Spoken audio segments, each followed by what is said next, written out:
Salut l'équipe, j'espère que vous allez bien. Sylvain Le Ganadin avec vous aujourd'hui pour cette nouvelle vidéo. Aujourd'hui, on va regarder avec quel capital de trading il faut commencer à trader lorsque tu débutes en bourse. J'espère que tu te tiens prêt. Abonne-toi à la chaîne avant de commencer cette vidéo. Lâche un petit pouce bleu et puis je te propose de rester bien assis dans ton fauteuil parce que ça va envoyer. Lorsque tu débutes en bourse, le but c'est d'investir de l'argent que tu peux te permettre de perdre. Donc que ce soit 100 euros, 500 euros, 1000 euros ou peut-être même 10 000 euros, il faut que la somme d'argent que tu investisses soit une somme d'argent dont tu n'aies pas besoin et que tu peux te permettre de perdre. Pourquoi?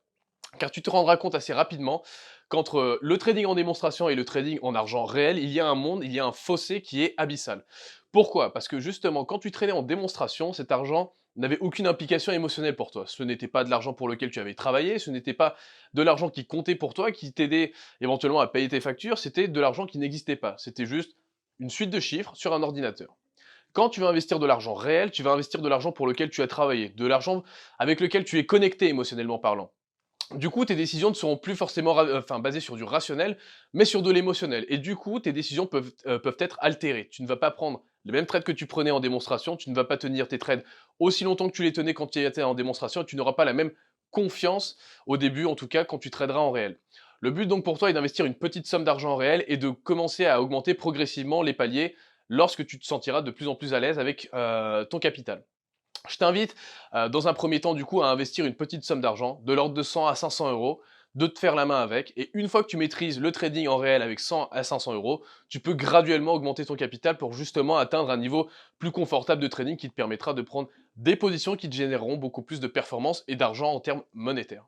Pour résumer, l'argent que tu dois investir doit être de l'argent que tu peux te permettre de perdre. Je te conseille quand même de commencer avec un capital compris entre 100 et 1000 euros selon tes moyens. Le but avec ce capital-là n'est pas de devenir millionnaire du jour au lendemain, il est juste entre guillemets de trader en réel. C'est comme si tu enlevais les petits trous lorsque tu fais de vélo. C'est de ne plus avoir la sécurité de la démonstration, mais d'être en sensation de trading réel sans pour autant mettre en danger ton patrimoine financier et tes économies. Une fois que tu maîtriseras le trading avec une somme comprise entre 100 et 1000 euros, tu pourras te lancer dans un trading plus professionnel, avec des fonds allant de 5 à 50 000 euros, voire plus, et du coup avoir des gains démultipliés ou des pertes éventuellement aussi démultipliées, mais que tu pourras entre guillemets psychologiquement encaisser car tu seras entre guillemets prêt à faire du trading réel avec de telles sommes. C'est déjà la fin de cette vidéo, j'espère qu'elle t'a plu. Si elle t'a plu, lâche un petit pouce bleu, partage-la, mets un petit commentaire et écris-nous ce que tu as pensé justement de cette vidéo. Quel capital utilises-tu toi pour trader? On se retrouve très vite sur cette même chaîne YouTube, c'était Sylvain Le Ganadin, je te dis à très vite pour une prochaine vidéo, on va envoyer du lourd.